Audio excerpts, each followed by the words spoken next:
this is your brain on autoregression, right? It's just basically a function that says we're going to take in an input and we're going to produce an output. And then you've got the short-term memory is, well, what have I said since you asked the question, right? Here's a question, I'm producing an answer. What did Curt say to me a little while ago that's causing me to generate this very next token and the next one? There's some residual activation, or there's some, what in the models is called context. In the LSTMs, it's this memory, which may or may not be sort of the right way. In the large language models, it's literally the context is like the whole thing, right? Whatever you've said until now, whatever the model has said.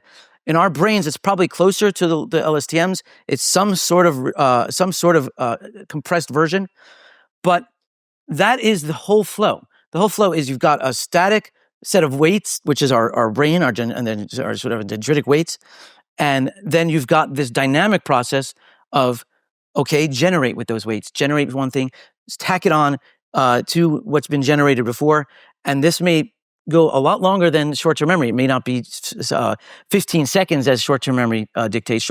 The classic experiments where they ask you, can you repeat this particular sequence? That's not something we ever do in regular life. We don't have to remember what exactly did I say 5 seconds, 10 seconds ago. There was a kind of error of looking where the light is in trying to build out these models. You can give people that task and they can retrieve that stuff, but that doesn't mean we've got memory whose job it is to retrieve. Instead, what I'm proposing is that we've got generation, and generation is guided by what's happened in the past, but that is guided by much, much more than the past 15 seconds. Again, it dissolves this arbitrary idea that there's this short-term memory box. All you've got is residual memory that could reach back into time 15 seconds, a minute. We're having this conversation now. Will mentioned something when we were talking over there. That's still bouncing around. It's reaching in, again, the pregnant present, it's reaching in to what my current generation is. So it completely obliterates, I would say, 70 years of cognitive science. So what's new here is a completely, an elegant and efficient model of the brain that's distinct from anything that cognitive science has proposed until now. I really like what you said just now at the end, but also in the beginning, that this is a theory of the brain rather than a theory of neurons or neuroscience. And I would argue that some of these new models are some of the first real kind of connecting from both ends. We've known for 100 years or so what neurons are all about, at least in the basic sense. And cognitive scientists and philosophers from the other direction have been trying to figure out these properties like memory and planning and logic and stuff like that. But these modern things, they're made out of simulated neurons, right? At the bottom, they're very, very simple brain cells. They're not nearly as complicated as the ones we find in our own brain. But we can think of it as a model that has both scales at the same time. And what's to me so fascinating is not only do we not need a special box for short-term or long-term, we don't need one for planning. We get that out of the box. Logic comes out of the box. Ability to write poems or something like that. Just it's all sort of latent in this just ability to predict the next token. And so I think we're just starting to see the emergence of an actual brain science. And now what we need to do is go look at our neuroanatomy and see, okay, is this what the hippocampus is doing? Is this what the amygdala is doing? Like, how are these cortical structures interacting with all these nodules? Because one thing, when we slice our brain open, it's not a homogeneous mass of neurons. And evolution could have done it that way relatively easily. So these structures must have some utility. I have some theories on that we can come back to. Yeah, remind me. But a point which I know you'll certainly agree with. We shouldn't take the terminology of neural networks that seriously, in the sense that, and it comes back to an earlier point we made, the brain is instantiating some sort of function here. And I really mean it when I say that they're at a high level, that the brain is doing the same things as the LLMs. Now, does that mean that I think that we're talking about neural circuits doing the exact same thing as the computer circuits? Do I even mean that they're transformer models that are doing self-attention? Not necessarily. It's really about at this high computational level. And matrix multiply, which is really the core engine of transformers, you didn't really need the brain. It's nice to call it neural networks because it's sort of, well, it rhymes with it. You can do it as these connected nodes. You could do it as a graph, but you could do it as matrix multiply, and a mathematician will look at you funny if you say this has anything to do with the brain. And that really gets to this point of substrate agnosticity. And even, it's not even about substrate, right? It's not even about whether it's made out of biological matter or it's made out of silicon.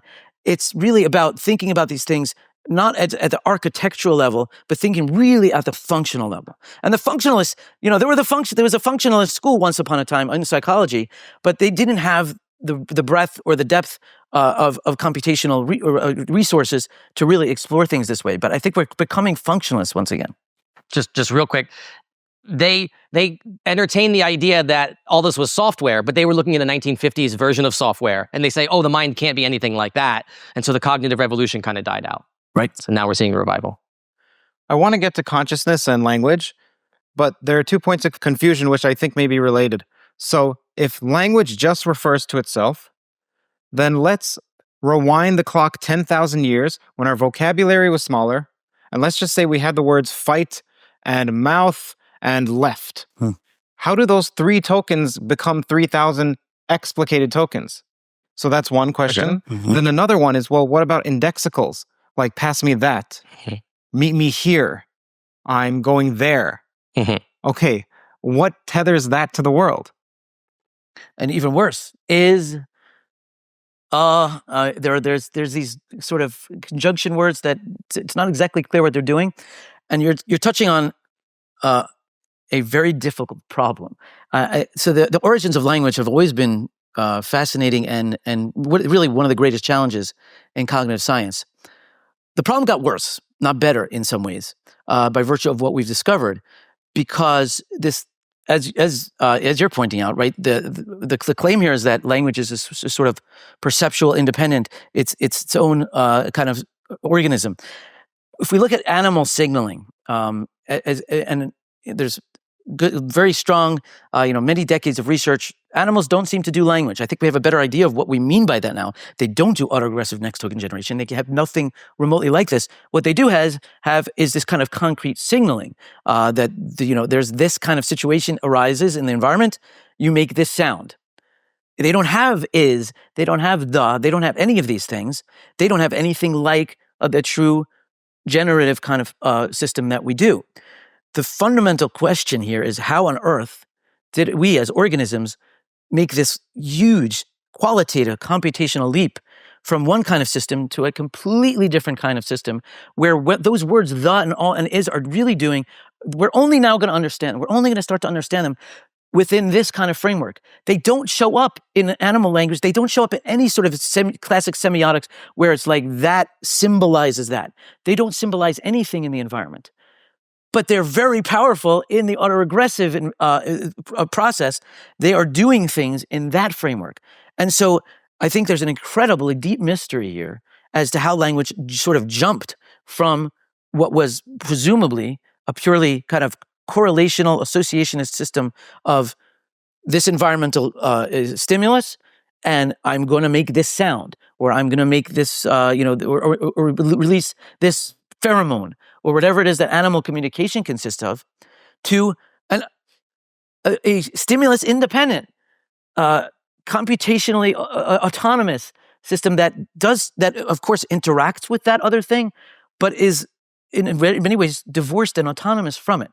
And so I don't have an answer to that question by any means, but I think we have a refinement of the question. Where did language come from? It's now not just a question of how did we develop such a sophisticated signaling system? How do we have so many words for so many things and we're able to put them together in novel ways to express new things? It's how did we develop this autonomous generative system? It's a very different question than even sort of the Chomskyan question of origins of language. You're not going to get it from a simple genetic kind of a mutation or something like that allows for more higher expressive communication abilities. It's not even communication. It's autogeneration. And so it's not an answer to the question, but it is a respect for the fact that the question is extremely deep.